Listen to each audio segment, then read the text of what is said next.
Hi, everyone. Nihima, you may go ahead. Okay, good evening, everyone. My name is Naima O'Neill. My pronouns are her, she, hers, and hers.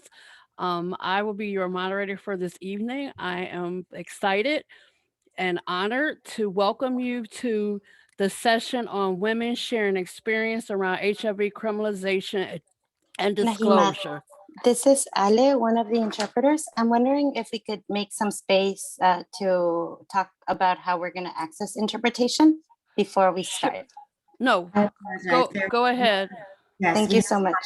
ready to do that. So you may now do that. Thank you. Hola a todos, mi nombre es Ale y estoy acá con mi cointérprete Stephanie. Hi everyone, my name is Ale and I am here with my co-interpreter Stephanie.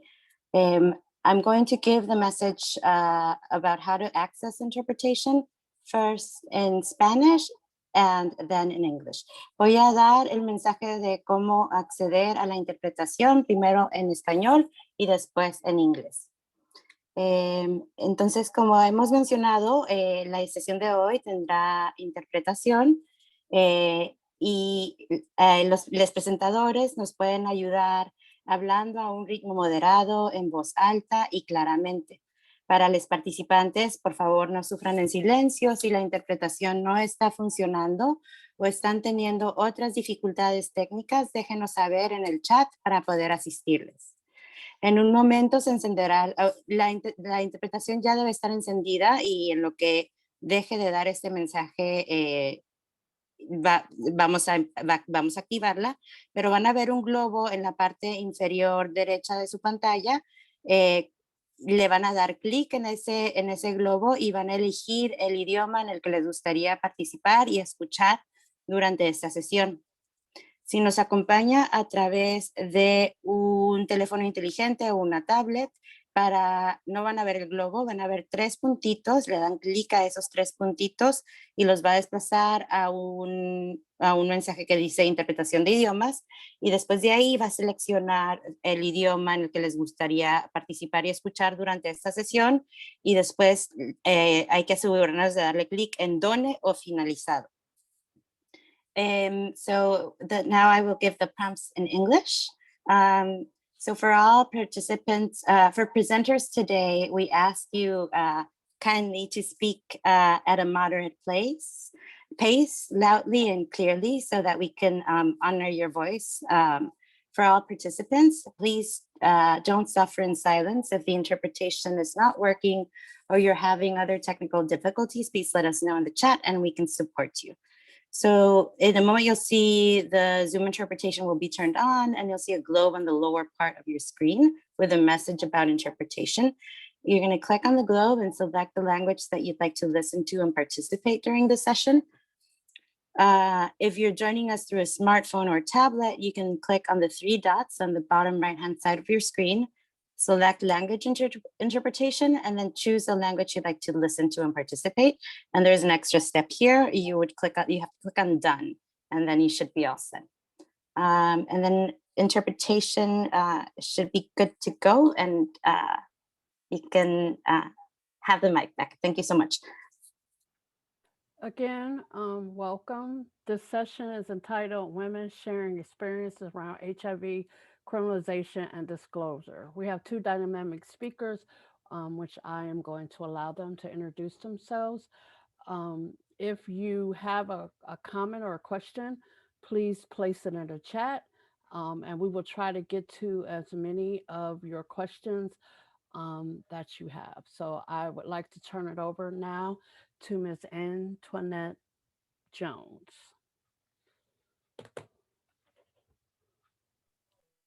Thank you so much.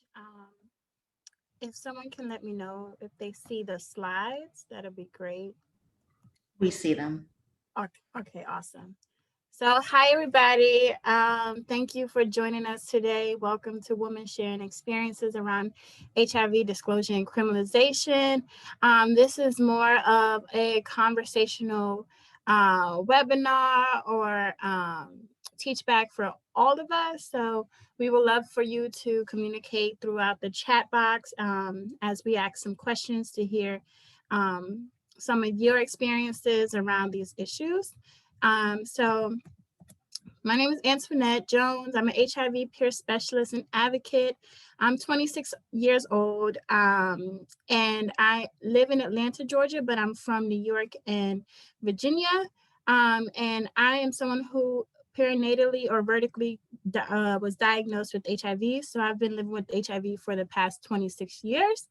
I currently work at Sisterlove Inc. here in Atlanta, Georgia, where I do my advocacy work, along with working with different organizations in Atlanta or Georgia, as well as all over the world. And I started working at Sisterlove back in 2018. And that's where I really got my start, my jump start as far as it came to advocacy.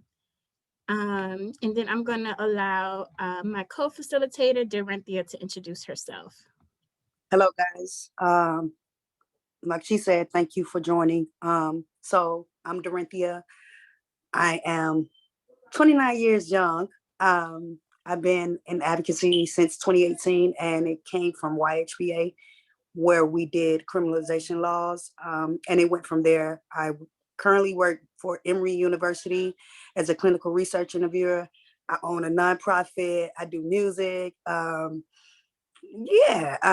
have wrote a book about HIV, how it doesn't define me. Yeah, you'll hear more. All right, I'm done. It's on. I'm gonna turn it back over to Antoinette. Awesome. Thank you, Dorinthia. So when we first submitted this proposal to do HIV is not a crime, this is first of all, me and Dorinthia's first time presenting an HIV is not a crime, so we're so honored. We submitted it based off of a presentation that we did at Hell Yes, which is Healthy Love Youth Advocate Statewide Summit, where we educate youth all over Georgia about what it's like to live with HIV. So because of COVID, we all know that HIV, not a crime, was pushed off, and we basically went back and redid our PowerPoint, our workshop. And unfortunately, we won't be showing the 90-day video today, like that was said in the bio of this presentation, but we still have a lot of great information to share with you all around our experiences. So some objectives that you're going to listen to or hear today is, of course, hearing the experiences of two women who were born with HIV, share their experience about HIV, disclosure, and criminalization laws, understand HIV criminalization laws in Georgia. If you do live in another state where your criminalization laws are different, please be open to sharing that in the chat. I would love to hear from you. And then, of course, what is HIV and STI disclosure and whose responsibility it is to disclose. So some of these topics we've all heard before. If not, welcome to the space, but I would love to, like I said, it's very interactive and we want to hear from you. So just to start it off, what is HIV? We know that HIV is human immunodeficiency virus. It's a germ passed from one person to another.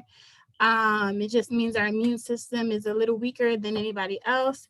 And then on the side, you see some 5 facts about HIV that we are aware of. So HIV can advance to AIDS if viral suppression is not achieved, or if someone contracts an OI, OD, or OC, which is an opportunistic infection, disease, or condition.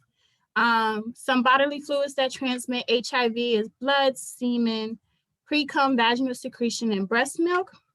Modes of transmission include condomless sex, anal sex, injector syringe use, or mother-to-child transmission, in which me and Dorinthia both share experience around. So we all know about art therapy, which is antiretroviral therapy. It's a daily dose and combination of HIV medications used to treat HIV or reduce the amount in the body. And then a new intervention that we all know about and love, of course, is U equals U, which means undetectable equals untransmittable. And that is when the amount of HIV is so low, it can't be detected. And there's effectively no risk of transmitting HIV. Okay. perinatal vertical transmission, prevention, and advocacy. HIV is a virus just passed through mother through child, uterine, and through the birthing process. Testing is usually done testing is usually done after the birth of a child, 3 to 6 months. Infant can also be put on ARV, which is the antiretroviral medication that they give babies. If mothers was high risk or do not have an undetectable viral load, they can't transmit the virus. And it's important for you guys to know that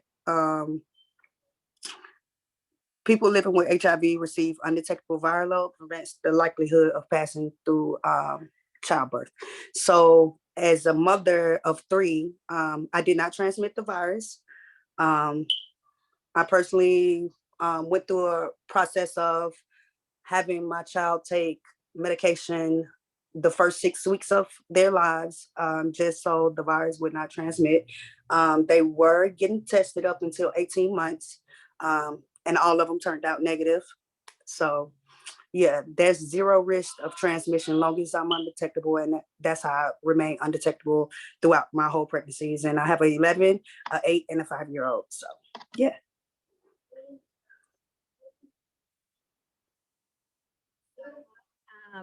If you want to speak on advocating as a parent living with HIV, so as Dorinthia mentioned, she's a parent. I'm a soon-to-be parent. I'm actually pregnant right now. So some of what Dorinthia was saying around the testing, I've heard firsthand from my doctors and physicians as I'm going through this process with my HIV care. So people living with HIV should receive all their options related to their healthcare and birthing process when pregnant or trying to become pregnant. Doctors should not limit the birthing options because of an HIV diagnosis unless the patient is high risk or newly diagnosed or not detectable. And extended resources should be provided to patients unrelated to pregnancy or HIV. So caseworkers should be asking questions around housing, food, some government resources, doulas, mental health resources, and peer navigators.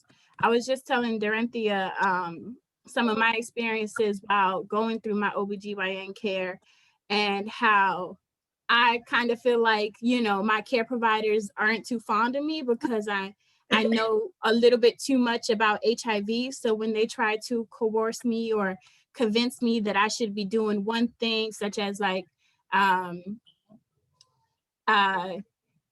inducing me way too early than I agree with, or trying to convince me that a C-section is best, or that I shouldn't consider breastfeeding. And I'm like, oh no, I know the facts. I know about U equals U, and I want to breastfeed and I want to have a vaginal birth. They kind of are like, but what about the baby? And I'm just like, no, I know the facts. Like, you can't tell me anything. So that's what it looks like to advocate as a parent who's living with HIV, trying to give birth to a negative child. Definitely. What does advocacy looks like for a person born with HIV? Advocacy for comprehensive sex education, children in the school, educating children in the school, don't feel isolated or stigmatized because of their diagnosis. IE pictures that are all age ranges, uplifting voices, stories, people born with HIV diagnosis, centering voices of positive parent mothers who have had children born with HIV, which includes us. Well, our mothers got kids, but however, preventing new perinatal diagnosis through advanced care and treatment, utilizing peer specialists and navigating sympathetic and empathy for better goods for you and or someone else. The blame game, feeling sorry, it's not your fault. So basically, this is just saying, as a person living with HIV, there's no blame game. We start uplifting voices, what we're doing right now, telling our stories for people to know that there is a possible way for us to advocate for ourselves as people living with HIV and women living with HIV, let's say it like that. Just centering positive thoughts to parents in schools, educating kids around just HIV in general, teaching your child that are not positive to be able to advocate for people that are living with HIV. Excuse me.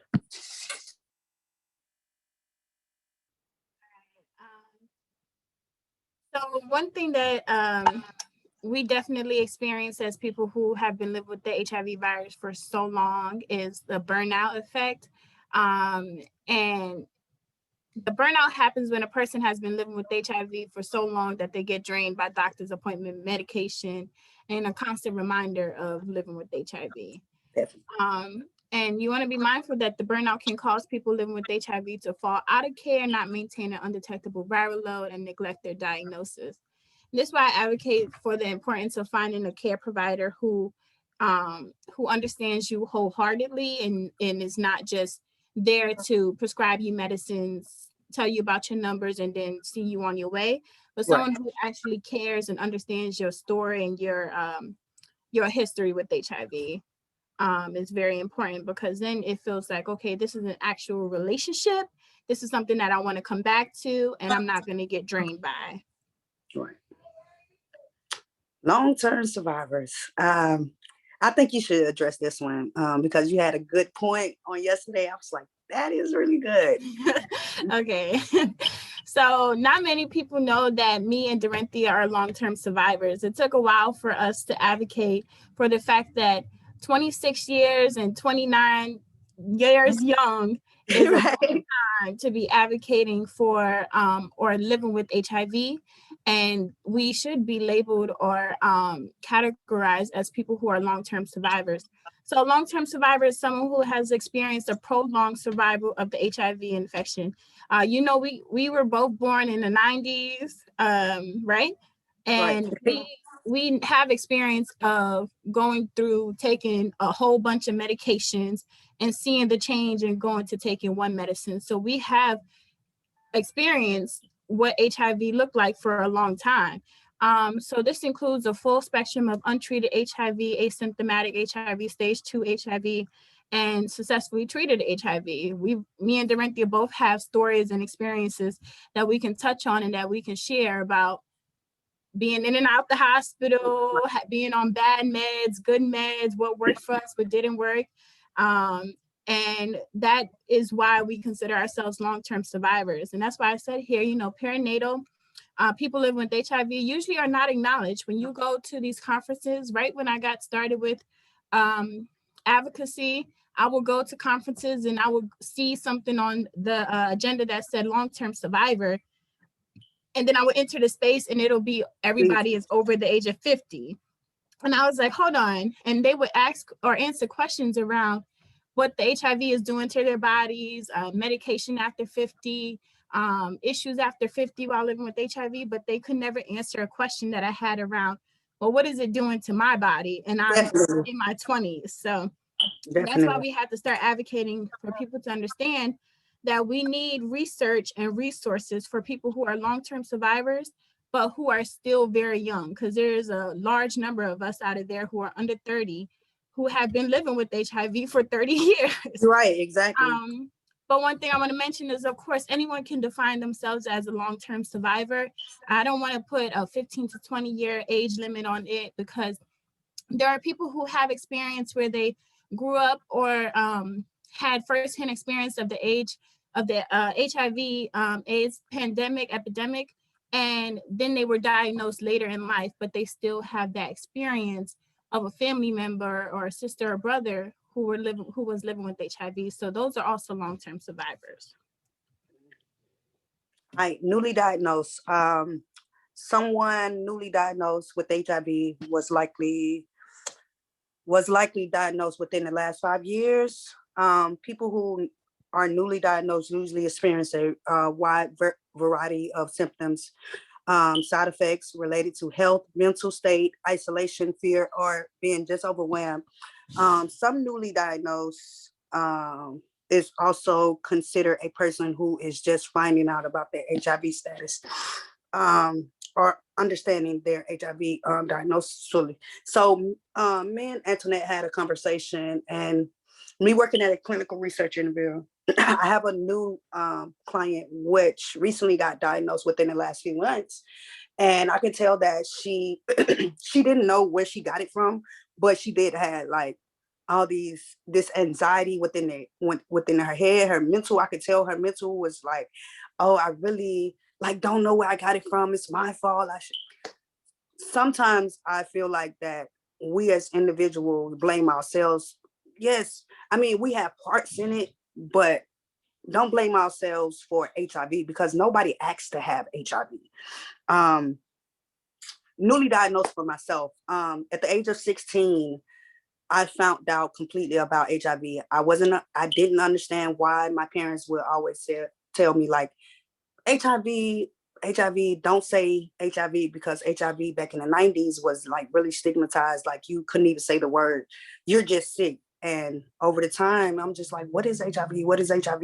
Now I'm 16 years old and going to the hospital myself. No one is taking me. And I'm just like, oh, I have to like reevaluate, okay, this thing could kill me, or am I going to get myself together? Like my parents are not giving me the proper tools that I need to combat this HIV virus. So that's a little of my story, but I'm gonna send it over to Nettie.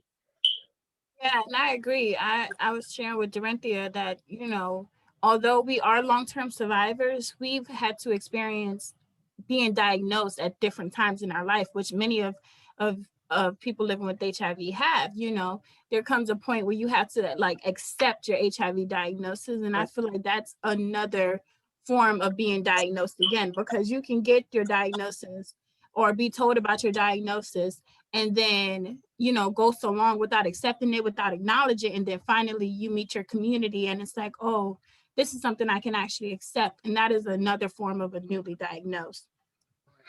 So some questions that you can put in the chat, and me and Dorinthia is gonna answer. I think we kind of did already answer these questions, but we're just gonna go ahead and answer it. So what age did we find out, or did you find out about your HIV status? How did you react? Did you understand what it was to be a person living with HIV, and what was your fear? So I'm gonna start and then I'm gonna let Dorinthia go. So I found out about my HIV status at 9 years old. I think I reacted terribly, honestly. I was better off not knowing at that age. And it's not because my mom didn't give me the tools and everything that I needed around HIV. It was just the fact of knowing kind of messed me up, where it was like, now that I know that I'm living with HIV, I don't want to acknowledge HIV. So that kind of messed me up, and it made it harder for me to just live with this virus. I did, like I said, I did kind of understand what it was to be someone living with HIV, because growing up in New York, you hear people talk about HIV. You hear going throughout school, you hear conversations about HIV, and people say, I don't want that, and how negative it was. But my mom, she worked in the healthcare field, so she was able to keep me up to date about what it was that I was living with. And then what was my fear? My fear was people finding out about my HIV status. So I kept it a secret from everybody. And my mom also told me to keep it a secret, because she was like, she didn't want me to be bullied or to have to experience anything else. And so I just didn't tell anybody until I moved to Georgia, honestly. And that's where I met my community. So. Okay. What age I did tell you guys is 16. One day, my HIV status got around the school, and it kind of made me lose friends and stuff like that. And that was one of my main fears, is that I might lose friends. Like you said, like you didn't want to be bullied. Your mom told you that you shouldn't say anything because of the bully. But I had the total opposite. I was, the whole entire high school knew about my HIV status, and I lost friends during that time. How did I react? I went to the hospital on my own and just really kind of got the understanding of HIV, and it went from there. So, yeah. that was a hard process. But however, okay. So when we touch on fears, and I'm sorry if we're speaking too fast. I just want to get through the whole PowerPoint without missing anything. But if y'all slow down, just let us know to slow down. So some fears that people living with HIV have, or like we've experienced ourselves, is of course being outed or outcasted, like the whole school or anybody finding out about your HIV status. Not finding love or a soulmate, not having sex anymore, feeling pleasure, losing the fight to stage 2 HIV or AIDS. I was admitted into the hospital at least 3-4 times with meningitis, pneumonia, bronchitis, all types of things. Had to get a spinal tap. Doctors telling my mom, like, we don't think she's gonna make it. Just a whole bunch of scary stuff, you know. Not having children. And after a while, it wasn't not having children. It was like the fear of like my children being positive. And I was like, oh no, because we have the experience of being born positive. It was like, when we have children, they're not going to be positive. Like we were very strict on ourselves about telling family, friends or loved ones about the diagnosis or your children. Transmitting HIV is another fear. Not reaching an undetectable viral load. Trusting your people or your partners. Medicine or providers due to biases or experiences. Contracting STDs, because we know that an additional STD can harm our HIV that we're already living with. Now we see that contracting COVID-19 was a fear, especially when they didn't have a lot of information about what COVID could possibly do to someone who's living with HIV. And then, of course, we see being criminalized is a huge fear. Changing behaviors. And HIV diagnosis can change physical, emotions, mental changes within women. Many of these emotions have to do with internal and external stigma. People experiencing significant changes in mental increases depression, anxiety, isolation, compulsive disorder, etc. Changes in health, tiredness, loss or increase of appetite, stress, or aggression, worry, increases nervousness.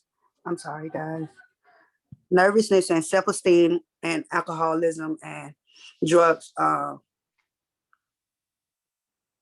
I'm sorry. These chats coming up. Spencer. How you say that? Drug dependency. Dependency. I'm sorry.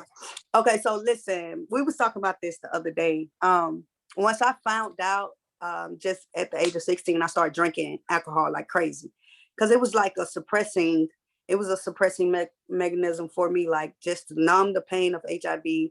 Don't want to think about it. I had a doctor tell me, "You think you invincible?" I said, "Yeah, kind of." Like, but I revert back to that. Like, I didn't have no self-esteem. Wasn't sure that I suffered from depression, anxiety over the years because of it. But HIV, like, now that I'm at a state where none of that bothers me now, I could tell somebody else and be like, "Look, I went through the stage of using drugs, smoking weed, and some type of habits still go on, but it's not as bad of when my diagnosis first came." But it's on you. I agree. Yeah. My self-esteem was in the trash, honestly. Yes. One, found out about my diagnosis, and then two, had to go through so much different life experiences while living with HIV. And I didn't love myself until I literally met my community out here in Georgia, and I saw other people share their experiences about living with HIV, and I became an advocate. And then I was like, hold on, like HIV is something I can fall in love with. And once I fell in love with myself and living with HIV, then I also saw like the gravitational of people who actually love me for me, you know, so. All right. So stigma, of course, we know about stigma. Stigma is a marker, stain, or blemish myths or misunderstanding, ignorance, negative attitudes that can result in stigma for people with mental health conditions or HIV, who may be treated as dangerous, different, or if they somehow less than other people. The stigma, of course, is not true now that we know this now, Right. but it still hurts. So we see two different types of stigma. Go ahead, Dorinthia. Okay, external stigma. External stigma is negative attitudes and belief about people living with HIV. This is a projection. I'm so sorry, guys. How you say that word? Prejudice. Prejudice. I'm sorry. Prejudice that comes from labeling an individual as part of a group that is believed that social unacceptance.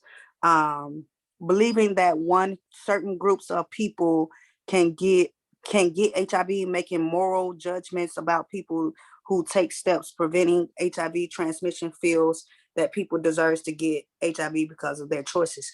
Now,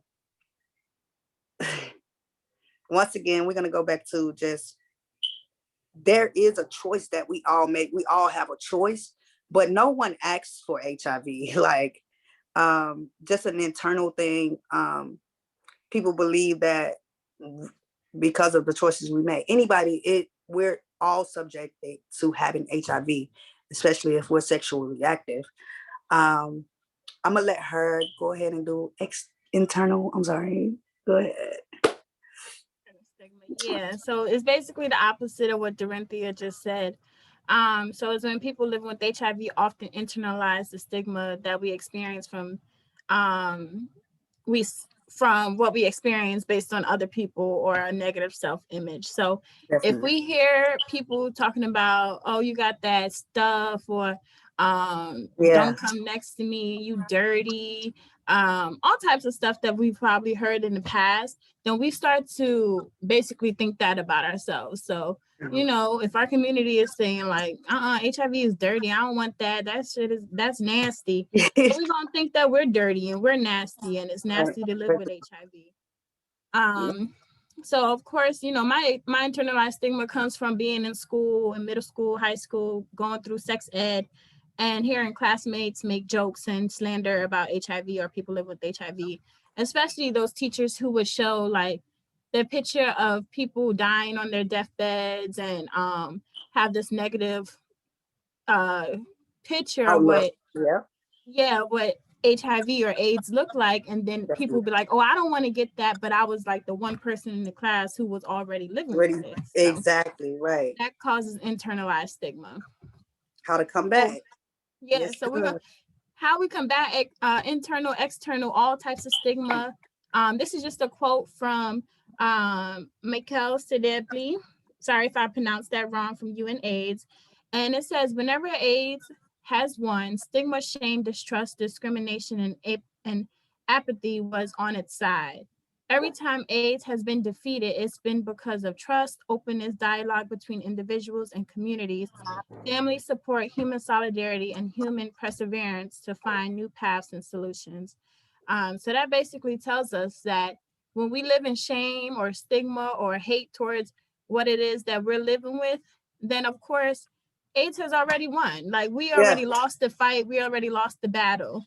But when we stand tall and we thrive and use our voices and, you know, do things like this and educate people about HIV, check people about HIV, then we're the ones who won and we're defeating the HIV virus. Okay. You want to do that one timeline? You want me to do that? This one. I knocked this one. So some ways you can combat internal, external stigma is just knowing the facts. That's basically just knowing about HIV. I would tell everybody, like, there's nothing you can tell me about HIV because I already know what it is I'm living with. Like, there's nothing you can say. Empower people living with HIV to understand their rights and actions. That's the work that me and Dorinthia do on a daily basis. You know, we have to test people all the time. And we also know people who are still living in silos or living a life of where they are not comfortable with sharing that they're living with HIV. And we have to empower them to let them know, like, you know, your voice matters. You your story matters as well. So include key populations in healthcare service designs. Like I said before, you don't see a lot of information around people born with HIV, research around people who were perinatal or vertically contracted HIV or born with HIV. And those are key populations who need healthcare. So it's important to include them and share their experiences, and protect people living with HIV against violence, anti-discrimination laws, and criminalization. And that's just number one. Like, people living with HIV should not be criminalized based on their HIV status or based on the fact that of non-disclosure. And we're going to get into criminalization laws in a minute. So go ahead and drop in the chat. How do you think HIV stigma impacts criminalization laws in your state or in general? And then we're going to talk about what is HIV criminalization. You want to do this one, Dorinthia? Oh yeah, sure. Sure. What is HIV criminalization?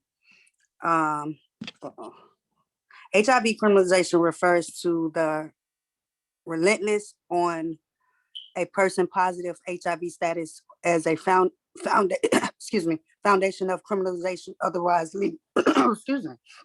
legal conduct, or to further increase criminal and punishment as they related to socialization or sex offenders.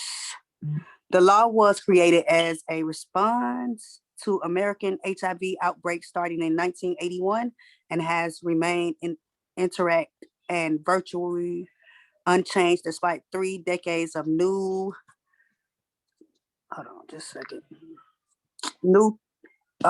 despite three decades of new understanding and peer reviews, scientific research, and advance in HIV treatment and care. So regardless of all that, 3 decades and we still living up on these laws. Okay. Yeah, Georgia. A lot of this is what me and Dorinthia was doing in YHPA. Yes. And that's actually what we first found out about criminalization laws, not just in the US, but specifically in Georgia.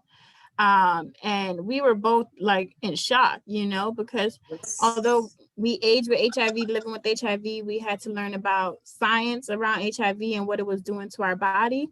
No one ever really told us, like, if you don't disclose your status, then there's a possibility that you can go to jail for up 10 years. So basically what this says is in Georgia specifically, Georgia's HIV exposure statute is directed at people living with HIV who do not disclose their status prior to engaging in any type of sex with another person. So violation of this statute, you can face up to 10 years of charges of imprisonment without neither the intent to transmit or actual transmission taking place. And we see that happen multiple times.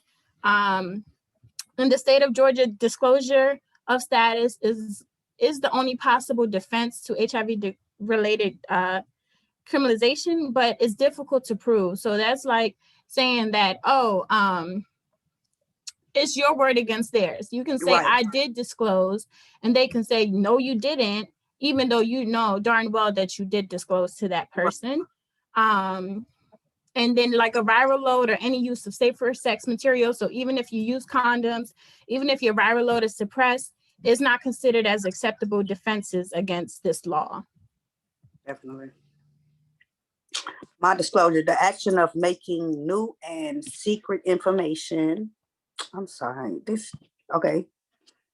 Secret information known.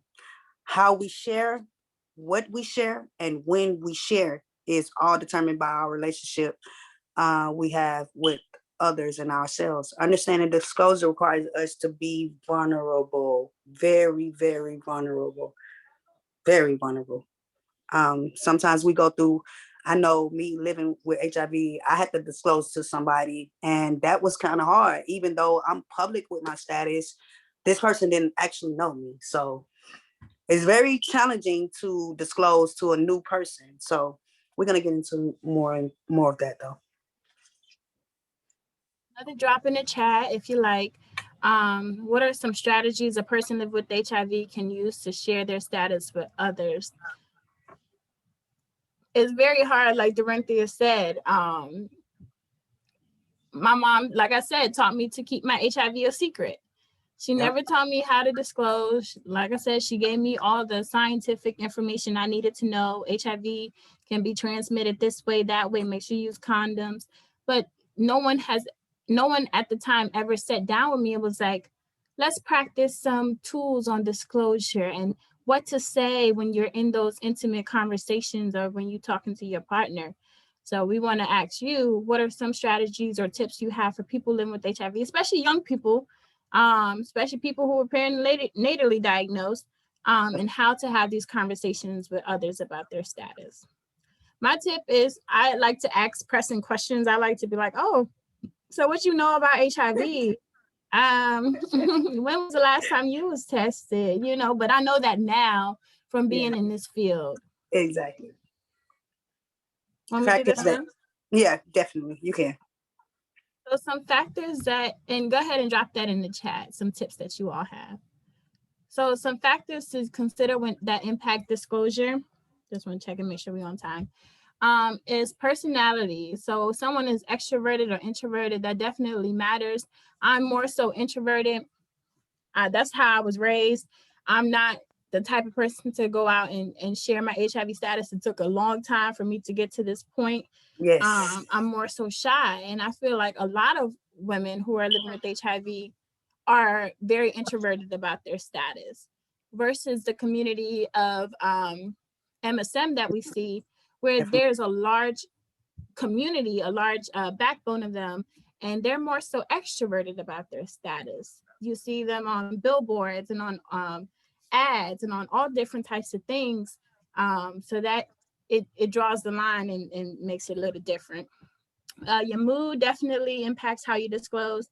So you can be optimistic, gloomy, romantic, reflective. I remember after doing YHPA, I don't know about Dorinthia, but they made us feel real optimistic. We were like, okay, we can go out and share with the world that we're living with HIV, because they gave us all the tools and the knowledge that we needed in order to like share our status and to be open about it. So definitely your mood matters. Or if you're in that romantic situation with you and your partner, and it's like, oh baby, you can tell me anything, you know, you feel more inclined to share your HIV status. Definitely. And then, social comparison theory. So that has a large impact on us, because it basically how we compare ourselves to how we think other people may feel about us. And I went through that for a long time because I only had a group of friends who were not living with HIV, you know, so I felt like I had to be this person who wasn't living with HIV in this normal, what I consider to be normal lifestyle. And then if I felt like I was going to share my status, I felt like, oh, they will look at me different, and I didn't want that. Definitely. Fear of disclosing, rejection, pity, violence, loss of security, betrayal, and or violate trust, anger, criminalizations, and being treated differently. That's the fear, like violence. I was talking to this girl one day, and I was just kind of concerned for her well-being of just some people don't know, they're not educated. So once we disclose, they can be violent. There's no security within it. If you don't have a connection with the person that you're with, maybe it's a friend, maybe it's a family member. They may put you down. Like, this is some of the fears that we have. Being treated different, like betrayal. Like, I know just knowing that my family member, I want to say no names, but just in school, like one person knew and the whole entire school knew. So I felt betrayed. I don't want people to pity me too. Like, so it was more of a pity thing because I'm a vertical. So, oh, I can't believe you're living with HIV. You was born with HIV. I don't want that. Like, I didn't want that. Just rejection, anger. Anger was one of the biggest things I had. Anger.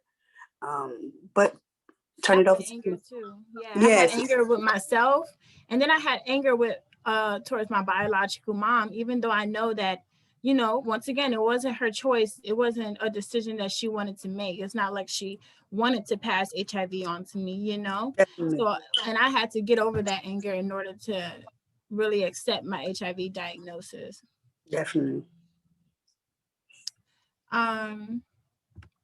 So if disclosure threatens your safety, your housing, or your employment, or any aspect of your life, there are things you should consider before disclosing. Of course, like Dorinthia said, you know, trust is a big thing. Only share with people that you trust. Disclosing a space with witnesses is something that people recommend. So like doctors' offices, support groups, open spaces. Once I started facilitating support groups, I did see a number of women come in with their partner or with just their friend, even their sister, who they may not have even shared their HIV status, and use the support group as a space to, hey, this is what I've been living with, and all these women here are comfortable with opening the space to you and educating you about HIV. Because sometimes, like I said, we need that community. We need our sisters behind us. Definitely. Of course, trying to disclose before being intimate with a partner, I've had experience with this, is very hard, you know, because once you're in the bedroom and things are getting hot and spicy, it's like, I don't want to ruin the moment, you know, but I Right. also want to be safe. And that's Right. the main thing. Like, you want to be safe, you know, you want to keep your life. Because people are not educated about HIV. Ask questions before disclosing. Like I said, I'd be like, so what do you know about HIV? Have you heard of HIV? See how they respond, you know, because if somebody responds in a way where it's like, ew, why are you asking that? Then I know for sure it's like, oh, I don't even want to mess with you. Like, that's step one. And then the 5 W's is important to consider, like who, what, when, where, and why. Like, who are you disclosing to? Why are you disclosing to this person? When are you going to disclose? It's important. Where are you disclosing is important. And basically what we know, the what is our HIV status. So Benefits of disclosing: just feeling powerful, letting go of fear, feeling love and who you are, finding support, making changes, owning your status, and knowledgeable, being enthused in your relationship and inspiring others. the flip side of the fears, you know, we don't want to bring you down because you're like, oh my gosh, and what's the point of disclosing if you know I'm feeling all these types of way? But no, the main thing is finding support. Once I was open about my HIV status, I was able to find my community of people who was also living with HIV, my community of perinatals who I never thought that I would find, you know. And then I And felt much more powerful. It was like you taking your power back. The power is no longer in other people's hands about your HIV diagnosis, is now in your hands. And I just want to address this real quick: the authenticity of your, like, you being in a relationship. It helps. It helps just being you, just being in a relationship. Okay, I'm done. All right, ladies, I don't want to interrupt, but I do want to flag that we are close to time. Okay. I think you have roughly eight or 9 minutes. If you want to take any questions, you get a lot of affirmations and love in the chat box. Y'all are doing amazing. This is such a dynamic conversation. So I just want, oh, I'm sorry, 5 minutes. So I'll shut up and let y'all finish. Okay. We actually Okay. are almost to the end. These are our Yep. last few slides. So we Yep. made it, y'all. We Yeah, made we it. did. So the last question that we're gonna ask you all, should HIV be criminalized wherever you live solely based on non-disclosure? And like we said, non-disclosure is just not sharing your status with the person. And yeah, so drop it in the chat. I'm gonna say no, primarily because I'm somebody who believes that disclosure is not on one person. Definitely. It's two people who need to disclose. You know, if I'm gonna disclose that I'm living with HIV, what do you have to share? What have you had in your past, you know, or what do you have currently?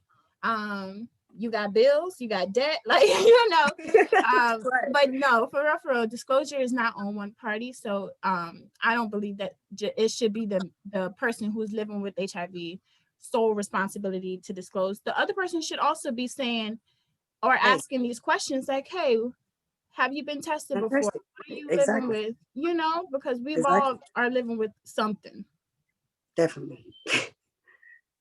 And with that being said, I want to touch on Georgia. Georgia, we've had a minor victory that we want to celebrate, HB 719. So a bill, so we talked about the criminalization law in Georgia that currently stands, but this is a bill that was passed in the House in 2020. And it's entitled an act to amend Title 16 of OC Georgia related to crimes and offenses.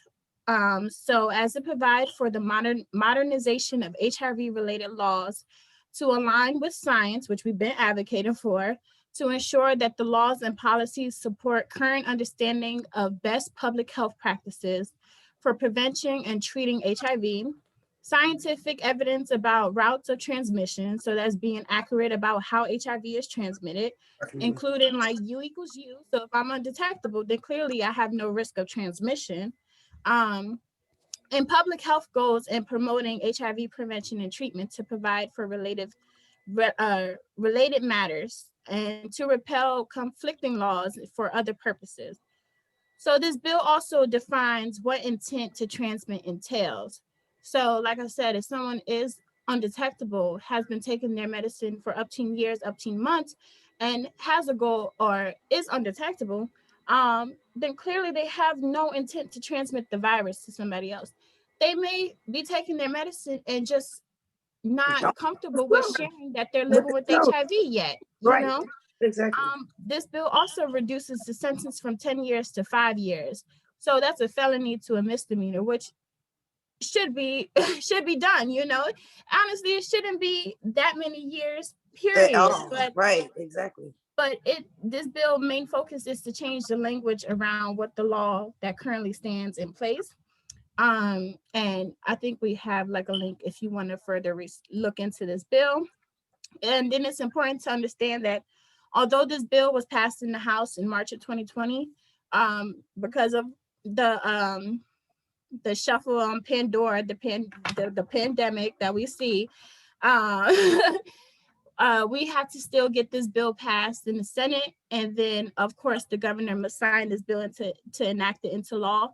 And of course, with bills, there's bills that's been in sitting on the Senate's desk or floating around legislators for up to years. And you know, we want to make sure that we actually see this specific bill for our specific community signed.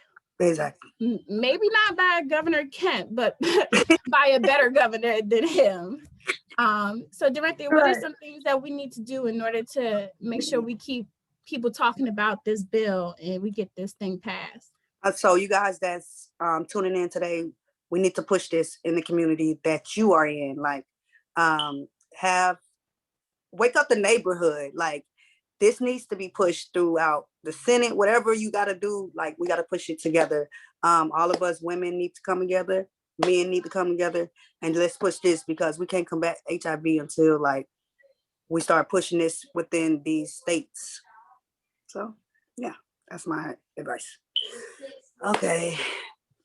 So the take-home assignments that we are asking you all to do, like Dorinthia said, don't stop the fight. Pretty much, just don't stop pushing. Just because we are in this pandemic, in this pandemonium, don't stop fighting. Don't stop calling your legislators. Don't stop ringing their line. Don't stop reminding them of what's going on. Don't stop visiting these organizations and letting them know, hey, what's up with this bill in Georgia or whatever your state is that's advocating for HIV decriminalization laws. Do all of those things in addition to some of these things. So engage the hard to reach communities and conversations about HIV testing and education So that's rural communities, minorities, youth, and the elderly. People always forget about the perinators, but then they also forget about the elderly who be in the retirement homes getting it on and stuff. Okay, so don't forget them. Improve HIV and STI and sexual and reproductive healthcare access. Of course, I got to talk about SRJ because I work at Sisterlove, and understanding the intersectionalities that we face because of our reproductive health and women live with HIV, and how we need healthcare access. We need expansion to Medicaid, and we need abortion and pregnancy care. Changes to HIV criminalization laws, like I said, share your story. Make sure that those laws reflect accurate information, and better defining what intent really is. Prioritizing women live with HIV at the forefront of research, and media.